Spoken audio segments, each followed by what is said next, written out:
Broadcasting from beautiful, tropical Vero Beach, Florida, it's Money Nation with Ed Gardner. Good morning and welcome to Money Nation. Today's special guest is Joe Cunningham from Worldview Capital. Joe, how are you today? Yeah, hi, Ed. Doing great. How you doing? Fantastic. You have a good weekend? Well, not too bad. We did my mother-in-law's taxes. Oh, that's always fun. Well, this is NCAA basketball week. Let's talk about the bracket. Some bracketology here on Money Nation. That's it. What are you liking? Who do you like? And we got a couple interesting things happening. Yeah, no, it's been fun so far. It's been a good season because there's really no clear favorite in my view, as a basketball guy, and I still do play, by the way. But right, men's basketball league. That's right.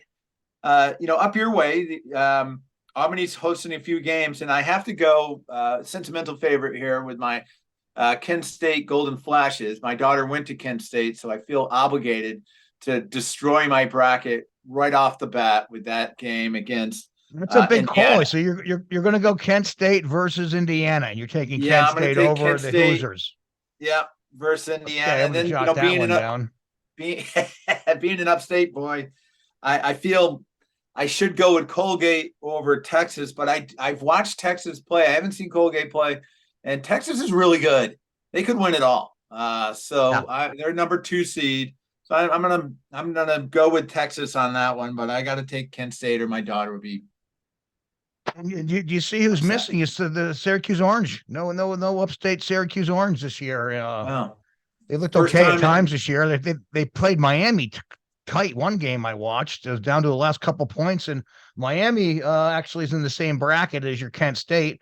They played Drake on the first round, and they're actually playing in Albany, New York.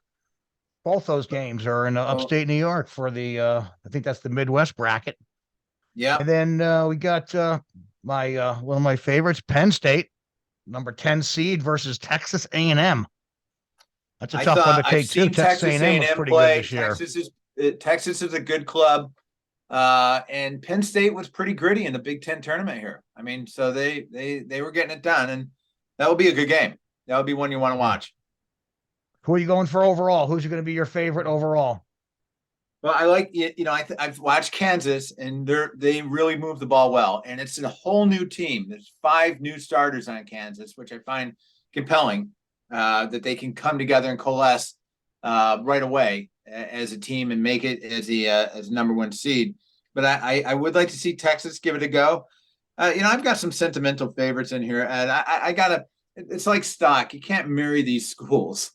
You just got to date them. Of course. Right? I mean, come on. You got to go for like UConn. I mean, UConn for me, Arizona State is. How you not pick UConn? I mean, they're number 4 seed. They could possibly do it. They can have it. I think I have to go with Purdue, though. I think I got to go with Purdue. Well, they got the big guy. Get the big guy. I like Purdue, so I think I'm going to go Big Ten and go Purdue. Who are you going to go with to win it all? I'm going to go with Kansas.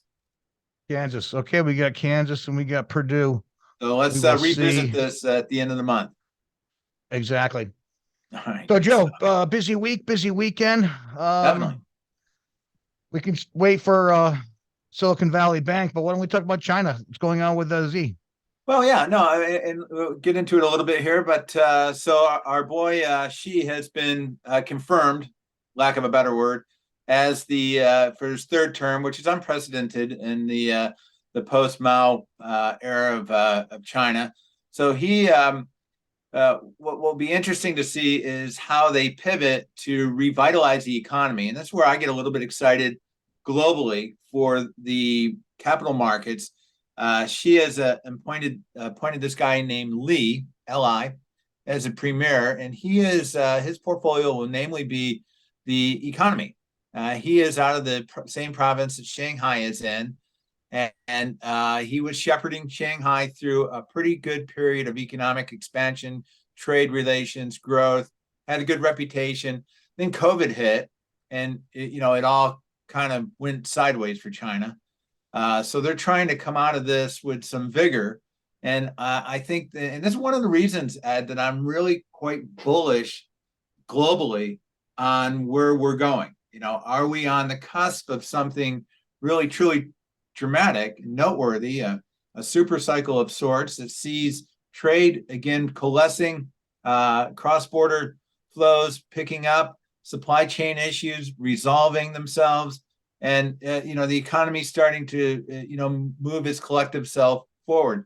Now, let's not forget we got a war, right? So That's a big hedge a little bit Mr. there, Cunningham. with that caveat that there is a war going on, but frankly, the global economy's handled the war pretty well. The U.S. obviously is on an island in and of itself, where Europe is feeling the impact of this much more directly and almost personally than we are here. But and you see the inflation numbers in Europe are much higher than the U.S. and the ECB, this European Central Bank, is starting now just to take a more aggressive stance on policy and on interest rates. And so, that could be a near-term drag, but overall, I think that we're going to move beyond that, and we'll start to see more dynamic trade flows inter-region and inter-region around the globe. I'd see Argentina and China are now hooked up. You had China broker a deal with Iran and Saudi Arabia this weekend that the U.S. never could have done, right? Because we've got so much baggage in that area. But it got done. So that's a positive for the Middle East all of a sudden. It's nice to see China stepping in. I got to be honest, it's nice to see somebody stepping into the vacuum that the U.S. left when we pivoted to the Pacific region, which we did. And that vacuum was there. Turkey is starting to cooperate a little bit on trade flows, on the extra ordinary trade flows that are coming out of Russia. So they're cracking down a little bit on, or not a little bit, a lot on that. Erdogan has an election coming up in a couple of months. So, that Turkey will be one to watch going forward. Turkey, actually, the lira recovered, 2 years ago, it was just in the toilet. It since has recovered nicely. And I think Turkey last year might have been the best performing stock market in the world, if you can believe it. Wow.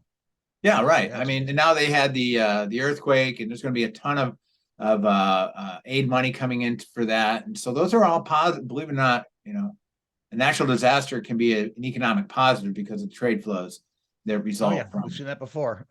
Yeah, we've seen it before. It's sad, So you think China's going to open up, and you think there's going to be some more business coming that way? So that could be I do. Very interesting. Yeah, it will be a different dynamic than it's been. So what's happened in the past is we use it, as we know, as our offshored manufacturing center, right? So that meant all those dollars were flowing to China, and China was then using all those dollars really against us. Yeah. Now they were buying some equities and they were supporting some markets, and that's a good thing, right? But if you don't want to, we did the same thing with Japan in the 80s. You can't give your trading partners all your money. So we're starting to see some diversification geopolitically and economically within the manufacturing universe. So more companies that are U.S. oriented are locating in the maquiladoras, something you haven't heard about, that belt along the Mexican northern part of Mexico where we have trade agreement for duty-free flow of goods. That's going to become interesting again. Central America, yeah, except for all the kidnappings that are happening there right now. I just saw spring break. They have a warning: no spring break in Mexico. Not a chance. Fly in, fly out. Don't drive. Now, I drove to Guadalajara one time, a long time ago. I taught finance down there for a semester, and the university. And they, we just never even thought of it. Didn't think twice of it. Now we got there, and there was like machine gun fire on our nice middle class street in Guadalajara as they took down this drug gang. And like 2 months later, they assassinated a cardinal. So it was like a little bit of a wake up call back then. But it was a funny one. Well, not funny, but. Let's move on to TikTok. What's going on with TikTok? A lot of talk about TikTok. I think the younger generation would hate the world if they took TikTok away. What's your feelings on TikTok? And you're seeing some more talk about that. Yeah. So my view I'm actually quite bullish on TikTok. What's happened in the last 20 years is, say 20 years ago, the 10 most valuable companies in the world were in the energy sector, let's say, or 8 out of 10. I'll hedge it a little bit there. Nowadays, they're the 8 out of 10 most valuable companies in the world are in the information and the attention economy, right? Because they're able to monetize your data, my data, and everybody's data that's out there. And that has made them incredibly more valuable than the natural resource oriented companies of a generation ago or half a generation ago. So TikTok is the most valuable of those companies. And they are far and away going to maintain a dominant position because it's a little bit goofy and it's a little bit fun. And you're not going to get my 17-year-old off it, let alone my 24-year-old. They're just going to kind of, my son is smart enough. If he has to ping it off of a VPN, he will. And these kids all can do the same thing. They don't care. Yeah. So you don't see any legislation or I kind of do. I think, look at the operative word for social media right now is awful. It's just what it's done to us as a society is almost criminal. So I do see something happening, and if they have to use the caveat of that it's a Chinese owned or CCP owned company, which is, if you're in China, they're in your business. Then fine. There probably will be something. There's a Netflix show out right now called Social something about it, but it's about all the social networking sites. And I haven't seen it, but people say if you watch it, you might not want to be having your kids on all these things. But it's have you watched that movie at all? Have you watched that? I haven't seen that one. My son is more on Snapchat universe than he is on any of these others, and he's pretty savvy that he knows that they're harvesting data and that they're doing these things. And he uses a VPN and he uses pseudonyms and who knows? So they can't get his info. That's why he uses that. Yeah, that's right. And I think that's probably gonna, Yeah, but I don't think a lot of kids do that, especially younger kids aren't doing that. I agree. Now, one thing that is interesting is that Facebook has started a pilot program in Australia and New Zealand for a subscription services. So the problem with social media, one of them, is that it is ad-based. And if that may be the original sin of the internet, that it was ad-based. So they have to sell the ads, they have to sell your data, they got to do, that's how they're monetizing it. A subscription service obviates that. It goes away because you're going to pay to be on the platform, right? So under the auspices that there's nothing for free in this economy, right? You're paying with it with your data, or you're going to pay $5.99 a month. That's right. Pay Netflix or take your data. Either one, they're going to take something. Now Netflix isn't divisive. Facebook is. One's ad-based, the other's subscription. Good point. Yeah. Hey, Joe, we're going to take a quick break. Remember, listeners, any questions at all, you can always feel free to give me a call at 518-255-8854. We'll be right back with Money Nation. All opinions expressed by Ed Gardner and or his guests on the Money Nation show are solely Ed Gardner's and or his guests' opinions and do not reflect the opinions of Cutter & Company or any of their affiliates. You should not treat any opinion expressed by Ed Gardner and or guests as a specific inducement to make a particular investment or follow a particular strategy, but only as an expression of their opinion. Ed Gardner's and his guests' opinions are based on information he considers reliable, but neither Cutter & Company nor affiliates and or subsidies warrant its completeness or accuracy, and it should not be relied upon as such. Always talk to your financial advisor before making such decisions. Welcome back to Money Nation. Joe, so the big news of Thursday, Friday, and over the weekend is Silicon Valley Bank. People were all worried. It's been halted since Thursday. Found out today or late Monday morning the Fed's going to backstop it. Why don't you tell us what's going on and what could that backstop look like to you? Sure. Let me just give you a little context from my own point of view. I have been negotiating a memorandum of understanding with Signature Bank, which is also taken over by the Fed. So my deal is done. Oh, Joe. Hate when that happens. Hate when the Fed takes over and shuts down your bank, Yeah. That's not good. Not good at all. Not good at all. Now, we had to perform as well. There were two elements to that transaction, but that deal is dead. And we were negotiating at the highest level of the bank. The irony here is that Barney Frank, remember Frank Dodd, right? The Bank Reform Act is on Barney Frank from Massachusetts. Barney Frank from Massachusetts is on the board at Signature Bank. Nice job, Barney. Oh no, Barney. He couldn't get the job done. Couldn't get the job done. No.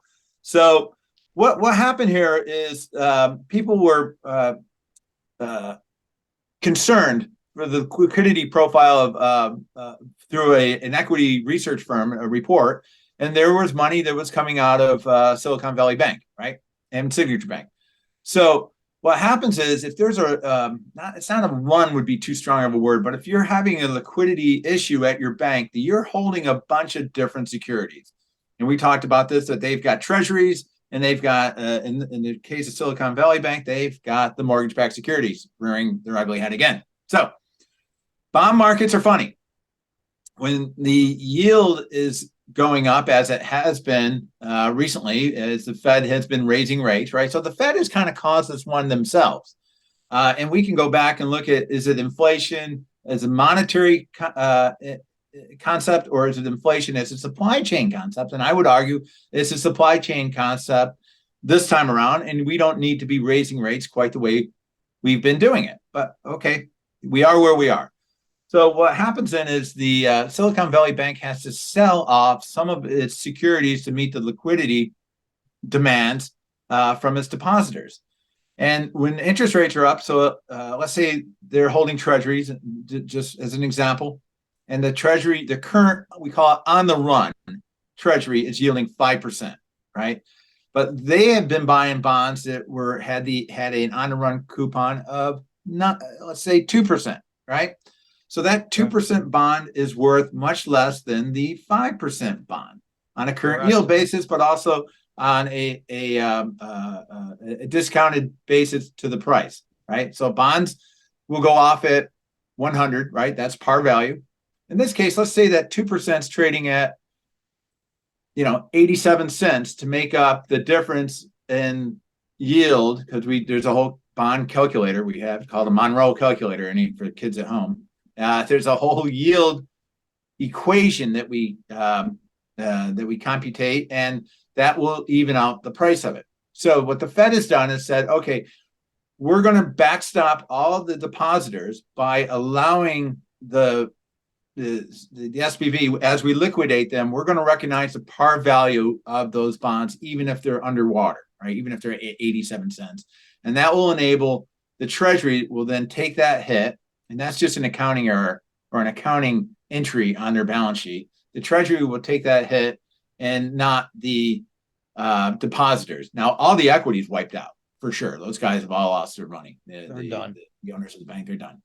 The Fed now owns that bank, and they're going to do with it aggressively what the Fed does. So the Feds are going to be okay on their Treasury portion of the portfolio, but their mortgage-backed security portion and other equities and investments in there is going to be a different story. I wonder what the total Fed bailout's going to be on this. You have any idea how many trillions is going to be to get them? But I know that like the bank Treasury market is enormous.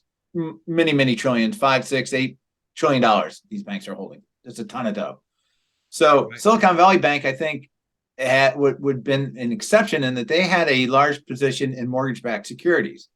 So that's why obviously, so we get into the mathematics of mortgage-backed and the mathematics of the bond market, and we start talking about duration, convexity, refinancing risk, Fannie Mae's, Ginnie Mae's, CMOs, collateralized mortgage obligations.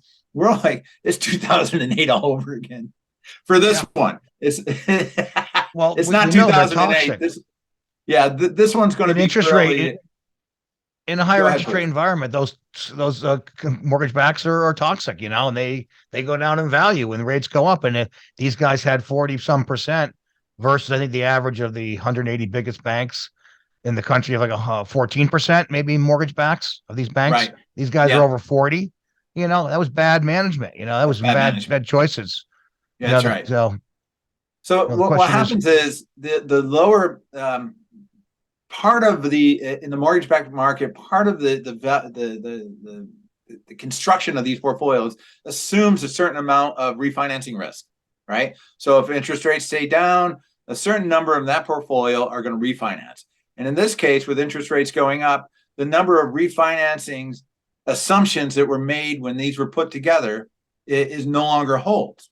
So the duration of the securities goes out much, much further, which affects the price of the securities.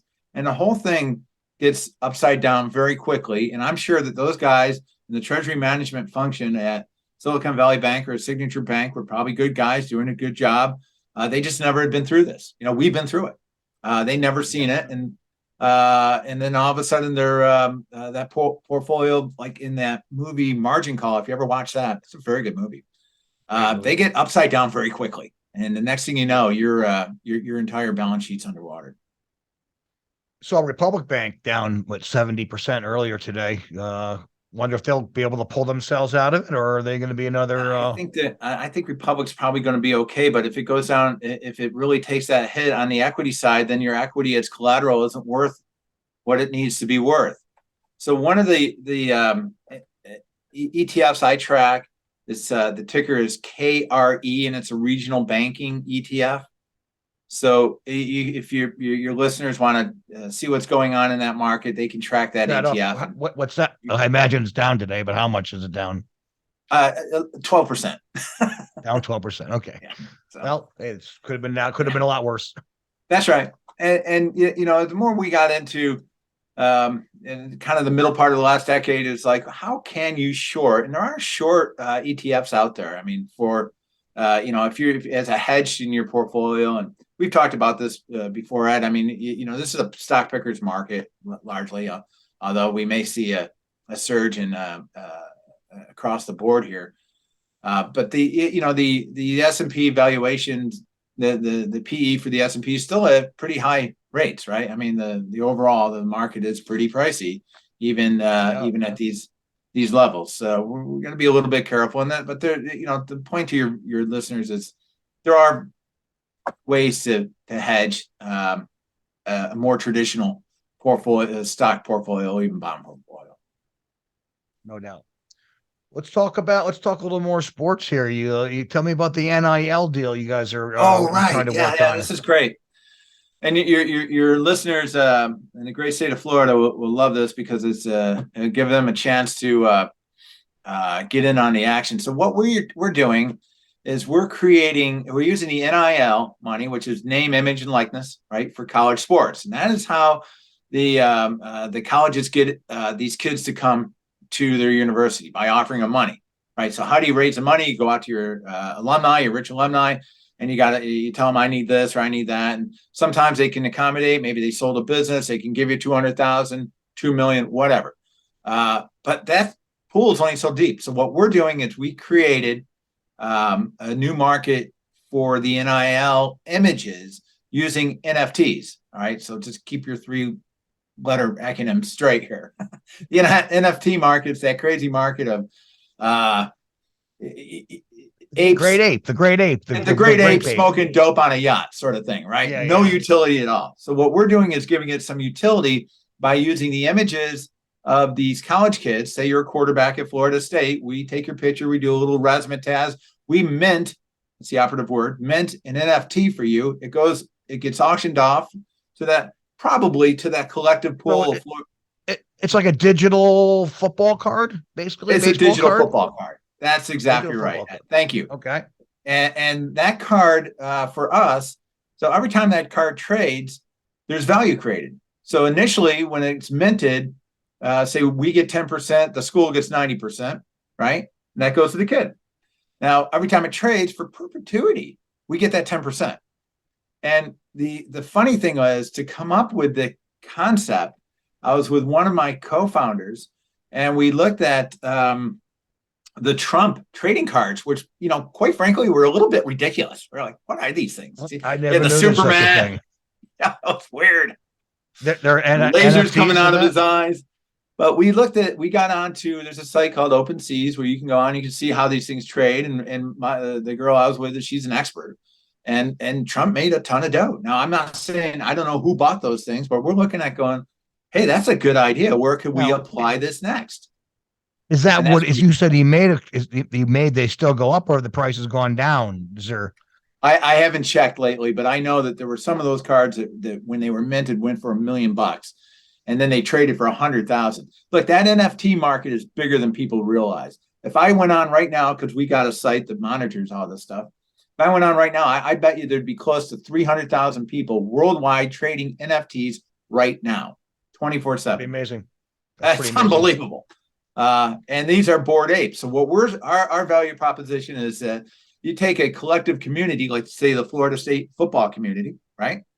They get in, especially to get the kids that, they were trading meme stocks. Now they're trading quarterbacks, and they start trading these things around. It's fun. It's entertaining. And it's a cool thing to do to support the schools. I know you're in Minneapolis, but down in Vero Beach now, Vero's in the middle, probably Miami, Florida State, and Florida, probably all equal distance from Vero. But Florida had the big all-star quarterback, one of the best quarterbacks in the country from California, Jaden Rashada. He was coming to the Gators, and suppose he's getting $12-13 million NIL deal. And all of a sudden, at the end, he didn't show up when he was supposed to. And then you hear a couple of days later that the NIL deal fell through. He then switched schools. I think he's at Arizona I don't think he even has a deal at this point. So I went from 12 million, 13 million down to zero real fast. I guess that's one of the pitfalls of it, right? But I guess, well, what do you think? What's your comments on that? I think he was getting some pretty bad advice from some people that didn't know much about how the whole thing works. And look at NILs, we're talking, it's a 2-year-old market. And then all of a sudden the deal doesn't get through. And basically he's not coming to Florida. No 13 million. I'm not coming. I think he ended up at Arizona State with no deal at this point. What do you think happened there? Why did not get done and others do get done? Well, I think, possibly Florida State was a little bit over their skis on Florida, University of Florida. Florida, excuse me, on that one, offering $13 million to a high school kid who probably was poorly advised by whoever advises high school kids on $13 million contracts, right? So you would think the Gator Club, the alumni at University of Florida, it's got to be a pretty. Obviously, they weren't talking to the right ones, evidently. But that's you think Florida's got plenty of alumni boosters. No doubt. But the pool's only so deep, Ed. I mean, you can't keep going to the well, or the well's only so deep, I guess, for that analogy. You can't keep going to the well over and over and over again. Next year, what if you need a linebacker for $8 million? Are you going to the same guys or different guys? It gets very tiresome for the donor class to continue to support these things in that way. That's why our little scheme, for lack of a better word, where we're an ancillary revenue or stream of income for these NIL, they're usually nonprofits associated with the athletic department, is a worthy undertaking on our part and on the school's part, because it does give them a more predictable cash flow that they can leverage out to the students. But yeah, that poor lad's got to go out and earn his keep at ASU. And last I checked, ASU, they got some pretty rich alumni too, and I'm sure he'll get something. I'm sure he probably didn't go there if he wasn't thought he was going to get nothing, because going from 13 million to zero was, maybe I should have went for 5 million. Yeah, well, that's my point, is somebody needed to step in and negotiate that for that kid. How big are these other deals? I've seen a couple 100,000. I've seen some quarterbacks and some gymnastics. 60,000, 100,000. 50, 100 grand, 500 grand. What is that? What they typically are in that range? Yeah, they are. And they go across all sports, Ed. We're looking at softball, baseball, gymnastics, cheerleading.